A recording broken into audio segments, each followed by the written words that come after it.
জীবনে যতই আপনি সমস্যা থেকে দূরে থাকুন না কেন, ঠিক একটা না একটা সমস্যা আপনার জীবনে উঠে আসবে। মানে সমস্যার কোনোদিনই মৃত্যু নেই, একটা সমস্যা যাবে তো আবার একটা এসে উধাও হবে। ভাবি হয়তো জীবনের গতি দিক দিক করে চলতে থাকে। আমি জীবনে বেশি কিছু চাই না, শুধু ভগবানের কাছে একটাই প্রার্থনা, ভগবান যেন আমাদের সকলকে সুস্থ রাখুক, করে খাওয়ার ক্ষমতাটাকু রাখুক, আমরা যেন সম্মানের সাথে সৎ পথে থেকে মাথা উঁচু করে বাঁচতে পারি। এইভাবেই জীবন চলছে, তো চলুক জীবনটা নিজের গতিতে, সমস্যাগুলোকে সাথে নিয়ে। সমস্যাহীন তো পৃথিবী হয় না। আর অনেকক্ষণ ধরে অনেক বকবকি করলাম, কিছু কথা তোমাদের সাথে ভাগ করে নিলাম।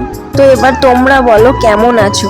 তো হ্যালো ফ্রেন্ডস, সবাই কেমন আছো? আশা করছি সবাই ভালো আছো, সুস্থ আছো। আমার নতুন একটি ভিডিওতে আপনাদের সকলকে জানাই অনেক ভালোবাসা। সবাই এভাবেই আমার পাশে থাকবেন একটু। আর তোমাদের সাথে গল্প করতে করতে দেখো আমি অনেক কাজই এগিয়ে ফেলে। এবার আমি চান করে চলে এসেছি, এবার এখন চলে যাব নিচে। এর পরের ভিডিওতে দেখাবো আমি কি করছি নিচে গিয়ে। ওকে চলো, আজকের ভিডিওটা এখানেই শেষ করলাম, টাটা।